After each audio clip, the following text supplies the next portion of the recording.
여러분 반갑습니다. 저는 이렇게 목회를 하면서 다른 분들의 삶을 좀 깊게 들여다볼 기회가 많이 있었습니다.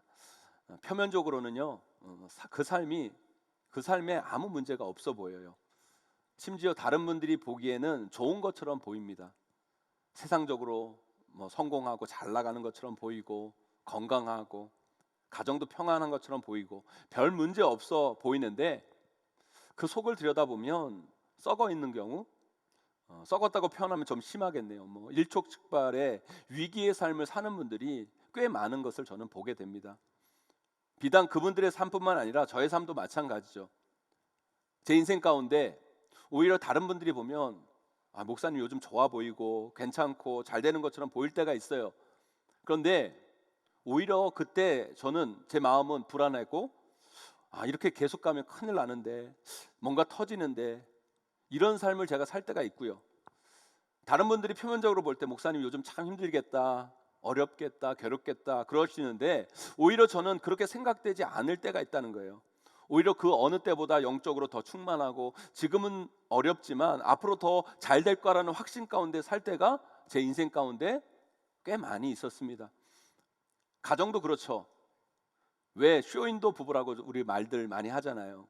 겉으로는 사랑하는 것처럼 보이고 다른 사람 앞에서는 문제 없는 것처럼 보이면서 죽어 못 사는 행동을 하는데, 그 안에 딱 들어가 보면 이혼 직전의 부부들이 있습니다. 그런데 어떤 부부는 서로 대하는 것 보면 너무 퉁명스러워요.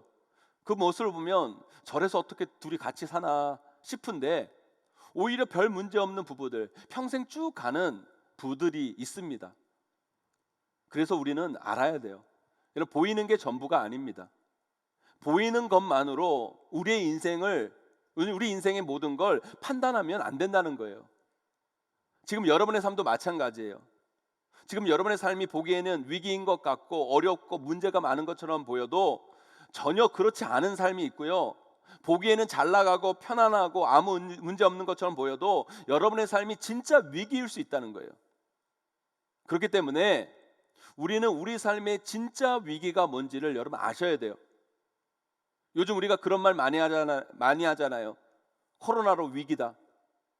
우리가 코로나 위기를 살아가지만 어떤 사람에게는 이 코로나가 진짜 위기로 다가오지만, 어떤 사람은 표면적으로 보이는 이 코로나 위기 때문에 오히려 그 삶이 영적으로 좋아지는 분들도 계신다는 거예요.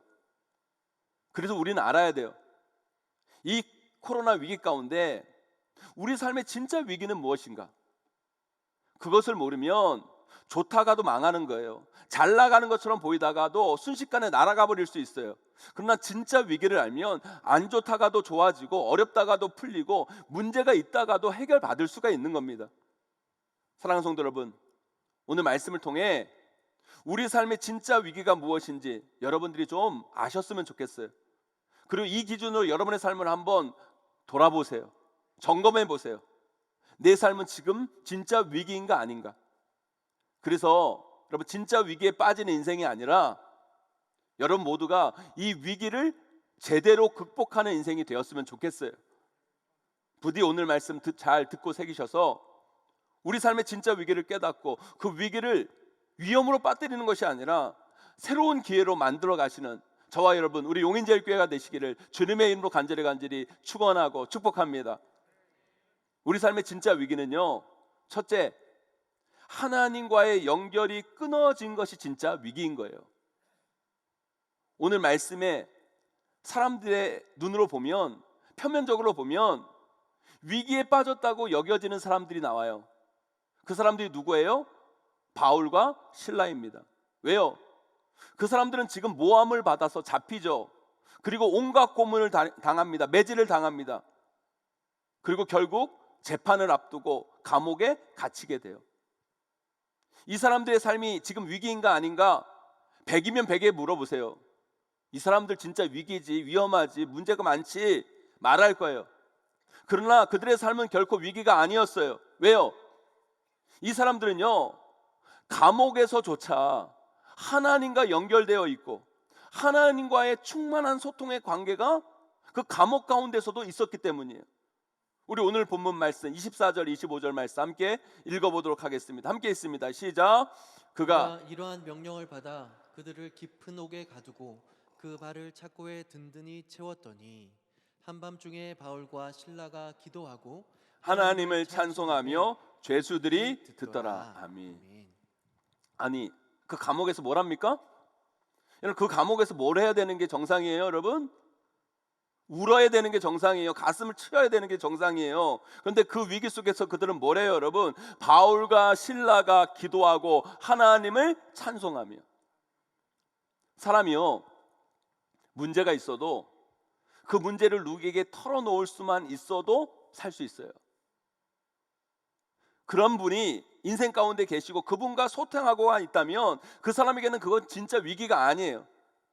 그런데 문제가 생겼는데, 위기가 찾아오는데 털어놓을 분이 없어요. 누구에게 하소연을 못해요. 누구에게 구할 수가 없는 거예요. 여러분, 그런 사람이 선택할 수밖에 없는 거 바로 죽음이에요. 자살이에요. 바로 이런 사람들이 진짜 위기에 처해 있는 사람들이라는 거예요. 오늘 본문에 그 사람이 나오죠. 그게 누구예요? 바로 간수예요. 이 사람은요, 표면적으로 보면 멀쩡한 사람이었어요. 문제가 없었어요. 간수와 제수, 누가 갑입니까? 당연히 간수죠. 간수와 제수, 어떤 사람에 더 문제가 있다고 생각이 들어요, 여러분? 죄수죠. 그런데 오늘 말씀을 잘 읽어보세요.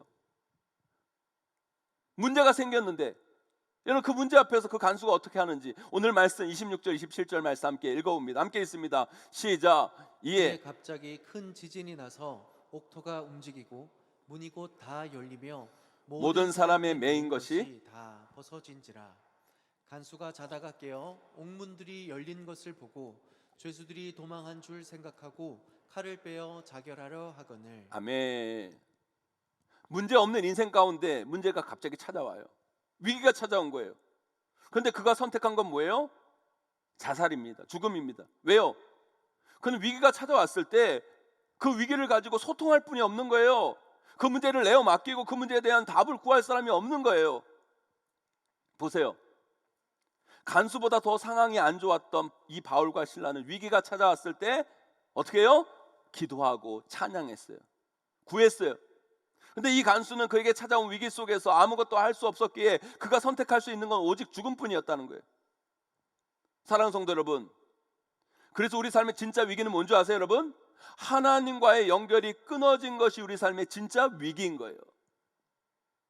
여러분의 삶에 돈이 없는 게 위기가 아니에요.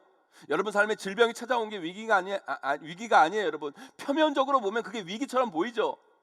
그러나 여러분, 그것 때문에 하나님과 연결이 끊어진 게 위기인 거예요. 여러분, 오히려 그것 때문에 하나님과 그 연결이 깊어진다면 여러분, 그것은 위기가 아니라 또 다른 삶의 기회가 될 수 있는 거예요. 여러분, 자녀들이 집을 나가서 밤이 늦었는데 안 들어오는 거예요. 부모로서 걱정이 되죠. 아니, 얘가 잘못된 거 아니야? 문제가 생긴 거 아니야? 큰일 난 거 아니야? 그런데 핸드폰으로 전화를 했는데 이 아이가 전화를 받아요. 나 지금 친구들 만나서 이야기 나누고 있는데 좀 늦어, 미안해. 이렇게 통화만 되면 화는 좀 나지만 아이가 안 들어와도 그건 위기가 아니에요. 그런데 집을 나가서 밤늦게 안 들어오고 있는데 아무리 전화를 해도 안 받아요. 통화가 안 되는 거예요. 소통이 안 되는 거예요. 여러분, 이건요, 큰 문제죠. 큰일 날 확률이 높은 거예요. 그게 진짜 위기라는 거예요. 많은 이들이요, 코로나 위기를 겪고 있습니다. 표면적으로 보면 이 시대를 살아가는 우리 모두는 경중의 차이는 있을지 모르지만 다 위기에 처해 있는 것처럼 보여요. 그러나 여러분, 코로나가 있다는 그 자체가 우리에게 위기가 아니에요. 무엇이 진짜 위기인 줄 아세요, 여러분? 이 코로나로 인해 하나님과의 연결이 끊어졌다면 그게 진짜 위기인 거예요. 그러나 이 코로나 때문에 우리가 하나님께 더 기도하고 하나님께 더 찬양하고 더 예배하고 더 성경에 집중할 수 있다면 그건 우리에게 위기가 아니라 또 다른 기회가 될 수 있다는 거예요. 왜 코로나19 이 바이러스가 다른 바이러스보다 우리에게 심각한 이유가 뭔지 아세요, 여러분? 그것은 단지 우리 육체를 병들게 하는 육적 바이러스일 뿐만 아니라 하나님과의 연결을 끊어놓기 쉬운 영적 바이러스라는 거예요. 연말 당회를 준비하면서 올해 통계를 내어보니까 코로나 전에 우리 교회 평균 출석이 어른 장년만 한 2,600명 정도 되었어요. 그런데 지난주 코로나 확산이 급격히 심해지면서 우리 교회 지난주에 작년 나오신 예배 나오신 분들이 1,300명 정도밖에 안 됐어요. 그러니까 반 이상이 이 코로나 바이러스 때문에 이 예배 자리에 못 오고 계시는 거예요.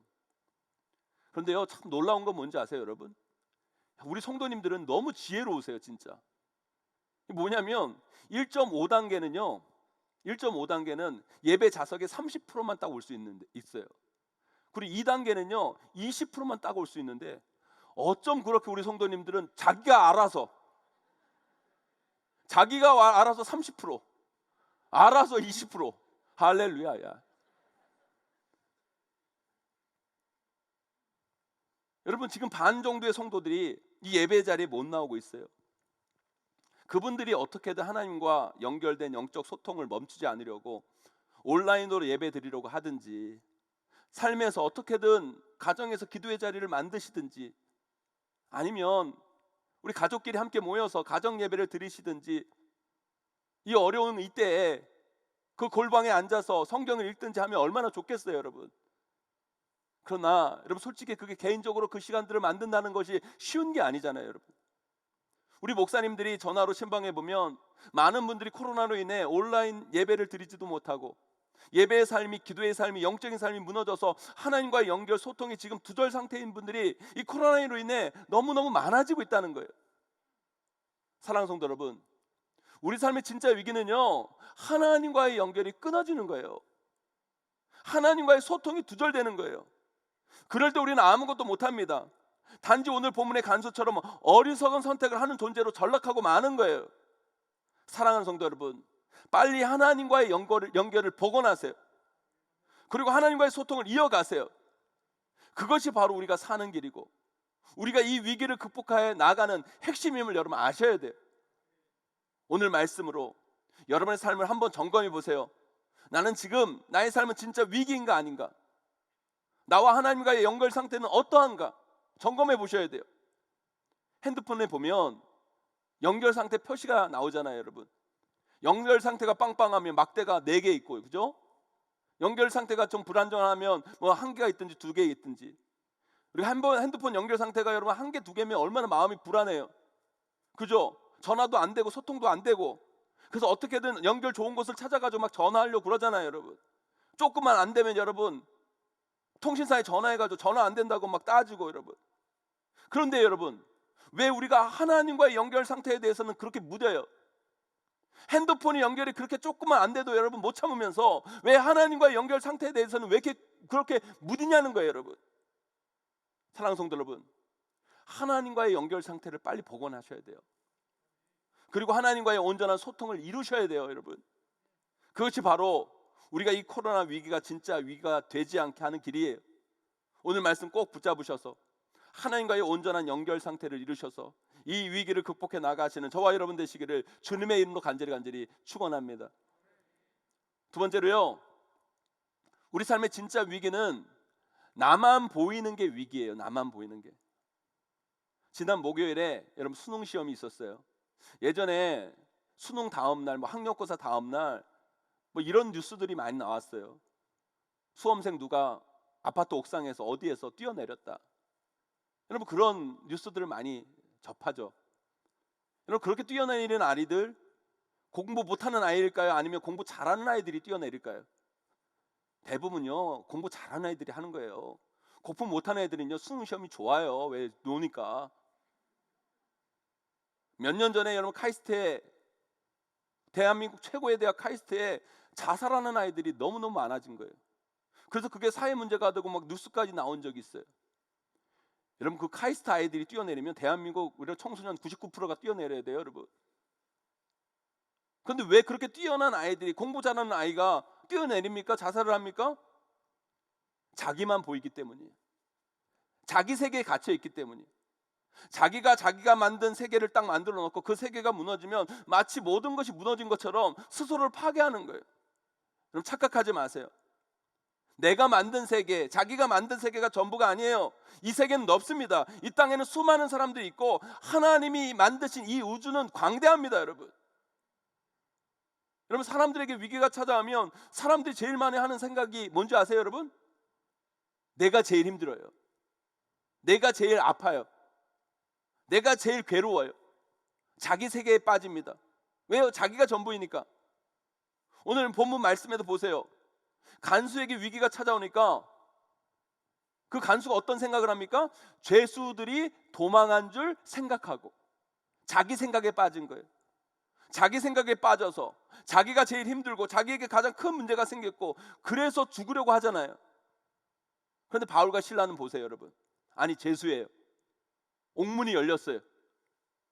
여러분, 죄수고 옥문이 열렸으면 어떻게 해야 돼요? 빨리 도망쳐야 될 거 아니에요. 하나님이 주신 기회다. 자기 내림 생각하고 해석해서 도망가야 될 거 아니에요. 그런데 그 간수가 자살하려고 하니까 뭐라고 그래요, 여러분? 오늘 말씀 28절 말씀 함께 읽어보도록 합니다. 함께 있습니다. 시작. 바울이 우리가 다 여기 있노라 하니. 아멘. 아니, 빨리 도망쳐도 시원찮을 판에 누가 누구 걱정을 해요, 여러분? 간수가 죄수 걱정을 하는 게 아니라 죄수가 간수 걱정을 하는 거예요.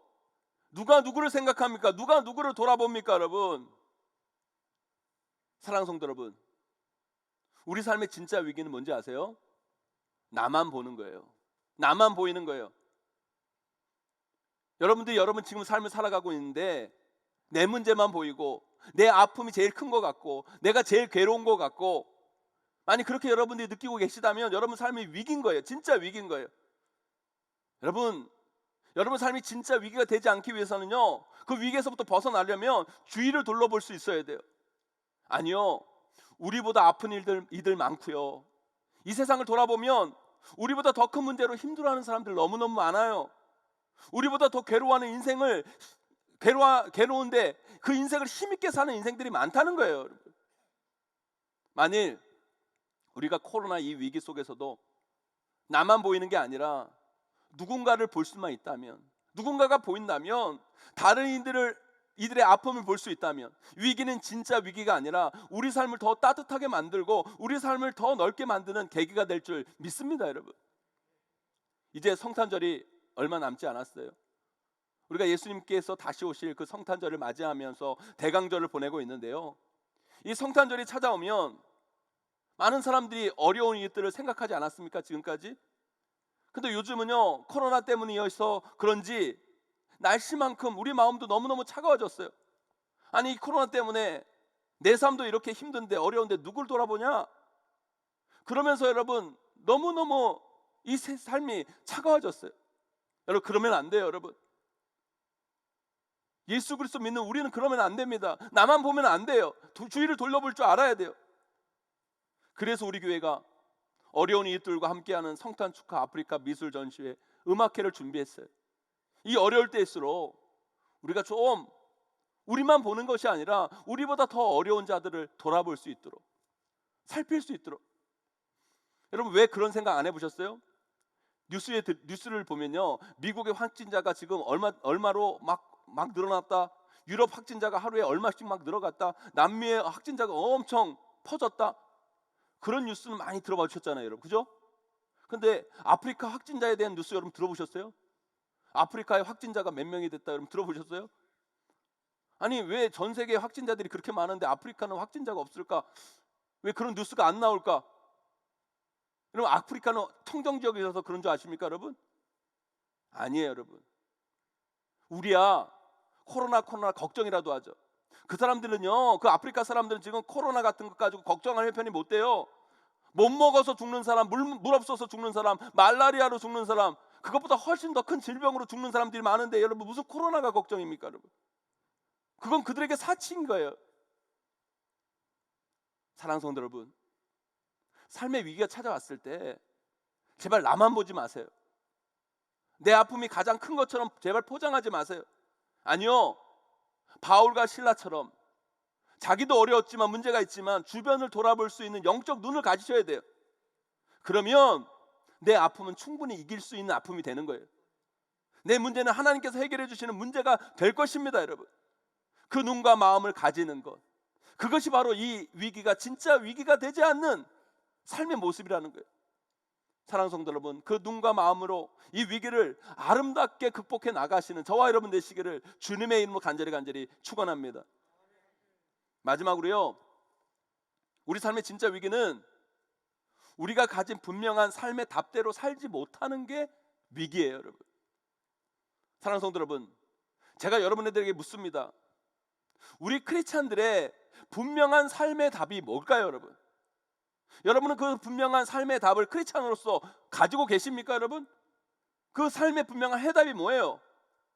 우리 오늘 말씀 31절 말씀 함께 읽어보도록 하겠습니다. 함께 있습니다. 시작. 이르되 주 예수를 믿으라. 그리하면 너와 내 집이 구원을 받으리라. 아멘, 아멘. 주 예수를 믿으라. 그리하면 너와 내 집이 구원을 받으리라. 아멘. 이것이 우리 크리스찬의 삶의 답이에요. 이 답을 붙잡으셔야 돼요. 이것이 여러분 삶의 답이 되셔야 돼요. 그런데 여러분, 사랑하는 성도 여러분, 이것이 정말 우리들의 삶의 답입니까? 주 예수를 믿으라. 그리하면 너와 내 집이 구원을 받으리라. 이게 정말 삶의 답이에요? 혹여 돈을 믿으라. 그리하면 너와 내 집이 구원을 받으리라. 권력을 믿으라. 그리하면 너와 내 집이 구원을 받으리라. 좋은 대학을 믿으라. 건강을 믿으라. 그리하면 너와 내 집이 구원을 받으리라가 아닙니까, 여러분? 여러분, 우리는요, 진짜 예수 그리스도 믿는 것이 우리 삶의 답이 돼야 돼요.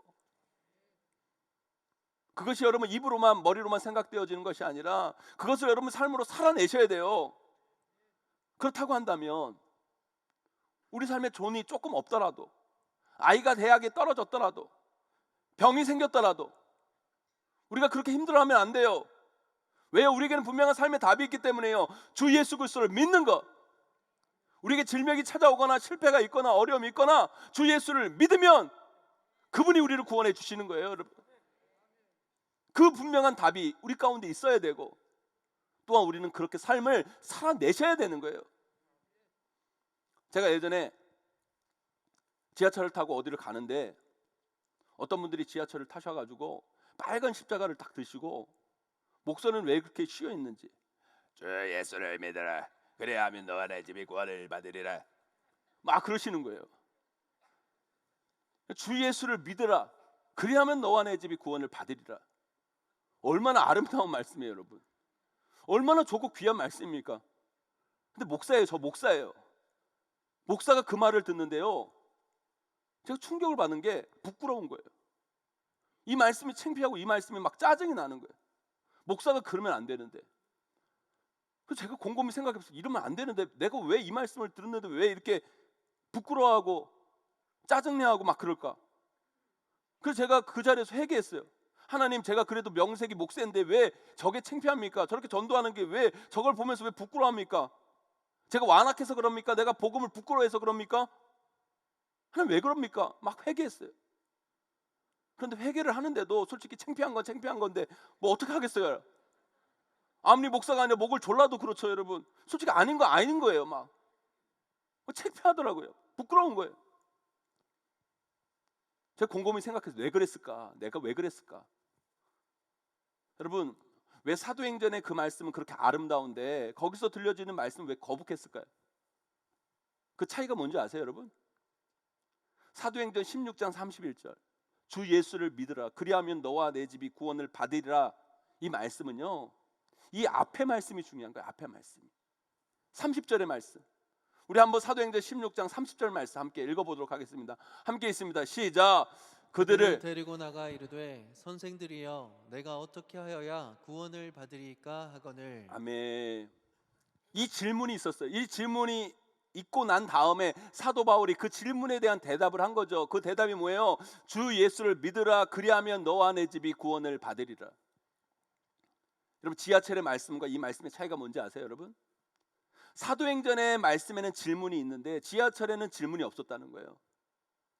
사도행전 이 말씀 전에 간수가 바울에게 묻습니다. 선생이요, 어떻게 하여야 내가 구원을 받습니까? 어떻게 하여야 당신들처럼 될 수 있습니까? 그때 사도 바울은 명확히 대답하죠. 주 예수를 믿으라. 그리하면 너와 내 집이 구원을 받으리라.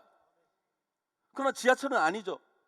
졸립고 삶도 짜증나서 그냥 가는데 누가 갑자기 나와가지고 고래고래 쉰 목소리로 소리 지르면서 주 예수를 믿으라. 그러니까 열받고 화나는 거예요, 여러분. 이게 무엇을 의미하는 줄 아세요, 여러분? 말의 증거는 삶의 증거가 없을 때 볼 효력이 없고, 그건 그 아름다운 말씀조차도 무기력하게 만든다는 거예요. 짜증나게 만든다는 거예요. 왜 간수가 바울과 실라에게 그 질문을 했는지 아세요, 여러분? 아니, 보세요, 여러분.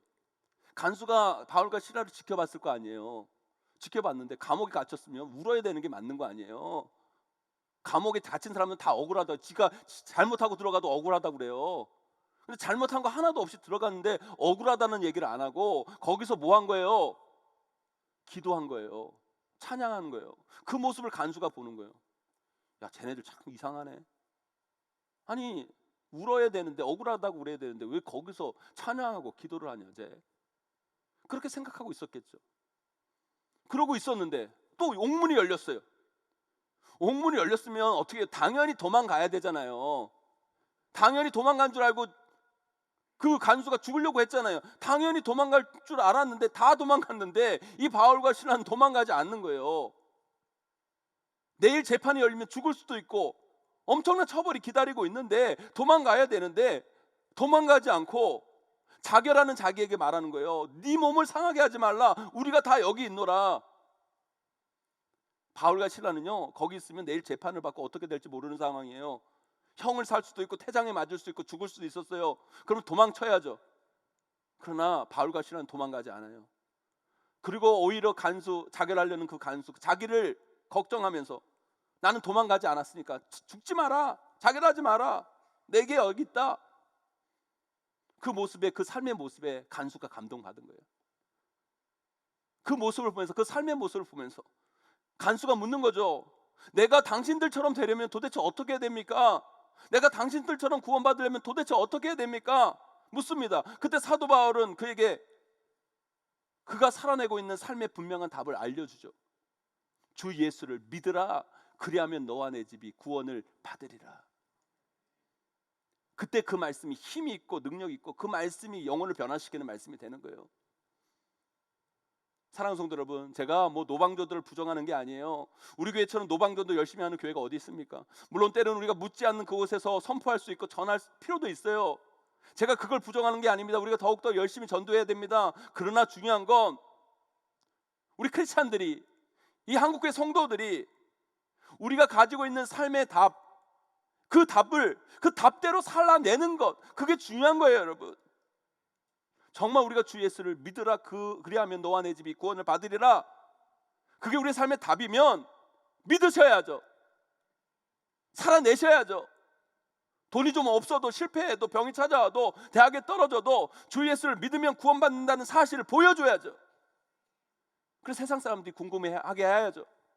아, 저 사람들은 병에 걸렸는데, 암에 걸렸는데 저 사람들은 어떻게 감사해? 저렇게 어떻게 기뻐할 수 있어? 어떻게 저렇게 잘 견뎌낼 수 있어? 저렇게 어떻게 무너지지 않아? 그럼 묻죠. 당신은 암에 걸렸는데, 당신은 질병에 걸렸는데 왜 이렇게 흔들림이 없어요? 도대체 뭐예요? 물을 때 주 예수를 믿으라. 그리하면 너와 내 집이 구원을 받으리라. 사업에 실패하고 돈이 없는데 감사해요.